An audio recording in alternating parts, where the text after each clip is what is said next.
warahmatullahi wabarakatuh. Salam guru penggerak. Saya Tritiku Agung Nugroho, calon guru penggerak angkatan 9 dari Kabupaten Sidoarjo. Dalam video kali ini saya akan menyimpulkan dan merefleksikan pemikiran Ki Hajar Dewantara dalam tugas 1.1.A.8 koneksi antar materi, kesimpulan dan refleksi dalam modul 1.1. Kali ini saya akan menjawab 3 pertanyaan pematik. Yang pertama, apa yang Anda percaya tentang murid dan pembelajaran di kelas sebelum Anda mempelajari modul 1.1? Kemudian yang kedua, apa yang berubah dari pemikiran atau perilaku Anda setelah mempelajari modul ini? Dan yang terakhir, apa yang dapat segera Anda terapkan lebih baik agar kelas Anda mencerminkan pemikiran Ki Hajar Dewantara? Kita mulai dari pertanyaan yang pertama. Apa yang Anda percaya tentang murid dan pembelajaran di kelas sebelum Anda mempelajari modul 1.1? Pertama, saya menganggap murid datang ke sekolah seperti kertas kosong. Sebelum mempelajari secara mendalam filosofi pendidikan Ki Hajar Dewantara, saya percaya bahwa murid datang ke sekolah seperti kertas kosong yang belum memiliki pengetahuan apa-apa dalam dirinya. Di sekolah, murid mendapatkan banyak pengetahuan dan keterampilan dalam pembelajaran dari gurunya, sehingga kertas kosong tersebut akan memiliki goresan tinta yang jelas sesuai dengan tujuan kurikulum di sekolah. Kedua, sebelum mempelajari filosofi pendidikan Ki Hajar Dewantara, saya percaya bahwa pembelajaran di kelas memerlukan peran guru yang sangat dominan, mulai dari membuat tujuan pembelajaran, menjelaskan materi, dan latihan soal hingga pembelajaran pada hari itu berakhir. Ketiga, mengutamakan ketercapaian dan ketuntasan materi pembelajaran. Keempat, kecenderungan menggunakan metode ceramah dalam mengajar. Saya percaya bahwa pembelajaran di kelas haruslah dilaksanakan sesuai materi yang diampu. Tidak peduli murid telah siap menerima materi atau tidak, melainkan cenderung mengejar materi yang harus dituntaskan dan akhirnya kembali lagi kepada cara terpraktis, yakni menggunakan metode ceramah dalam mengajar. Dan yang terakhir, siswa cenderung pasif dan motivasi belajar siswa cukup rendah.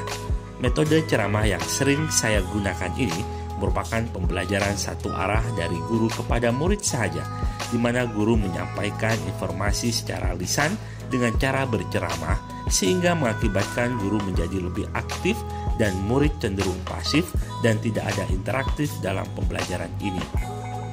Kemudian pertanyaan kedua yang harus saya jawab adalah, apa yang berubah dari pemikiran atau perilaku Anda setelah mempelajari modul ini? Pertama, guru bukan satu-satunya sumber belajar. Guru hanya sebagai penuntun dan fasilitator. Setelah mempelajari filosofi pendidikan Ki Hajar Dewantara, saya menyadari bahwa pemikiran saya tentang murid dan pembelajaran masih sangat kurang sesuai dengan pemikiran yang diajarkan oleh Ki Hajar Dewantara. Setelah menjalani proses belajar pada tahap ini, pikiran saya mulai terbuka dan mulai memahami materi lebih mendalam. Maka saya mulai mengubah pemikiran dan perilaku terkait pendidikan dan pengajaran.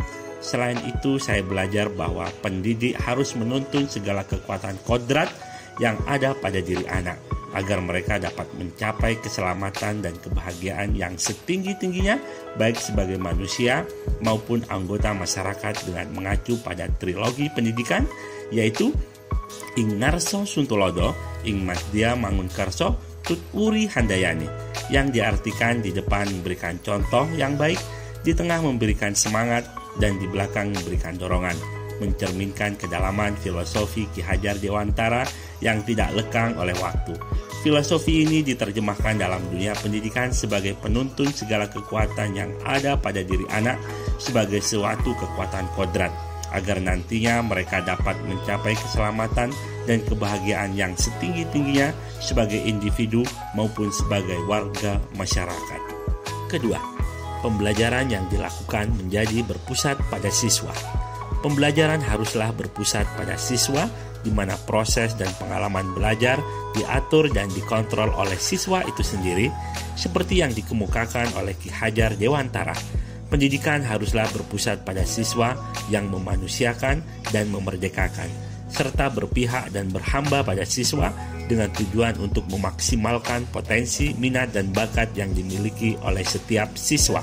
Dalam hal ini, guru tidak lagi berperan sebagai sumber utama dalam pengetahuan, melainkan guru seharusnya berperan sebagai fasilitator yang mendampingi proses pembelajaran dan melayani kebutuhan anak didik dengan memenuhi hal yang bisa membuat anak didik tersebut berkembang secara optimal. Salah satunya adalah membuat suasana nyaman dan menyenangkan dalam proses pembelajaran. Ketiga, lebih menghargai keberagaman karakteristik siswa. Siswa diperlakukan sesuai kodrat alam dan zamannya. Setelah memahami modul ini, saya cenderung menggunakan pendekatan pendidikan yang menghormati dan memahami karakteristik individu. Saya mengakui bahwa setiap siswa memiliki karakteristik, kemampuan, minat, dan potensi yang unik. Oleh karena itu, pendidikan haruslah memahami dan menghormati perbedaan ini, menghindari pemaksaan model tunggal pada semua siswa agar sesuai dengan kodrat alam siswa. Tujuannya adalah untuk mengembangkan individu sesuai dengan bakat dan minat siswa. Pertanyaan ketiga yang harus saya jawab adalah, apa yang dapat segera Anda terapkan agar kelas Anda mencerminkan pemikiran Ki Hajar Dewantara? Yang saya lakukan adalah menerapkan pembelajaran yang interaktif, menarik, menyenangkan, dan berpusat pada siswa, serta disesuaikan dengan kodrat alam dan zamannya siswa. Seperti yang dikemukakan oleh Ki Hajar Dewantara, bahwa pendidikan haruslah berpusat pada siswa yang memanusiakan dan memerdekakan, serta berpihak dan berhamba pada siswa dengan tujuan untuk memaksimalkan potensi, minat, dan bakat yang dimiliki oleh setiap siswa.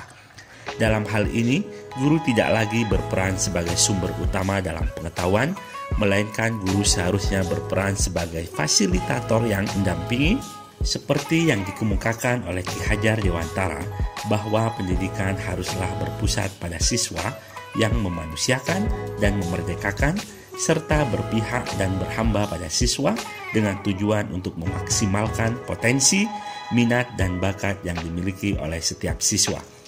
Dalam hal ini, guru tidak lagi berperan sebagai sumber utama dalam pengetahuan, melainkan guru seharusnya berperan sebagai fasilitator yang mendampingi proses pembelajaran dan melayani kebutuhan anak didik dengan memenuhi berbagai hal positif yang bisa membuat anak didik tersebut berkembang secara optimal.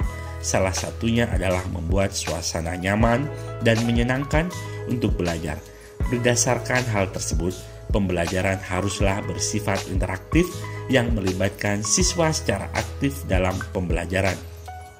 Jadi jelas sekali terlihat bahwa pendidikan itu memerdekakan dan bertujuan untuk menuntun segala kodrat yang ada pada diri anak, agar mereka dapat mencapai keselamatan dan kebahagiaan yang setinggi-tingginya.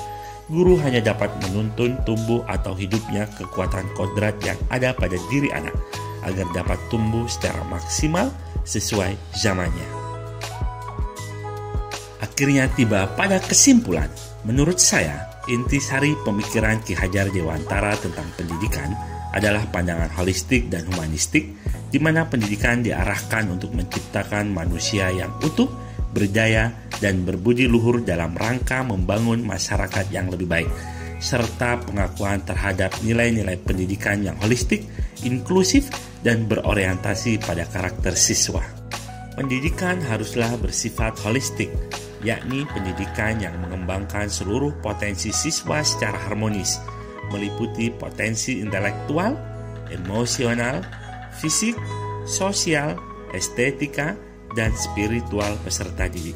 Selain itu, pendidikan juga harus bersifat inklusif, yakni penyelenggaraan pendidikan yang memberikan kesempatan yang sama kepada semua peserta didik untuk mengikuti pendidikan atau pembelajaran dalam satu lingkungan pendidikan yang nyaman dan menyenangkan secara bersama-sama dan secara adil. Akhirnya, saya merasa terdorong untuk mengadopsi konsep-konsep ini dalam penerapan pembelajaran di kelas. demi menciptakan pembelajaran yang lebih bermakna dan berdampak positif pada siswa yang mencerminkan pengakuan atas nilai-nilai yang diusung oleh Ki Hajar Dewantara dalam membentuk pengalaman pendidikan yang lebih inklusif, bermakna, dan berdampak positif bagi siswa. Pada akhirnya, siswa akan merasa didukung dalam mengembangkan potensi dirinya secara holistik dan memiliki peran penting dalam proses pembelajaran. Demikianlah video kesimpulan dan refleksi pemikiran Ki Hajar Dewantara kali ini. Semoga bermanfaat. Sampai jumpa. Wassalamualaikum warahmatullahi wabarakatuh.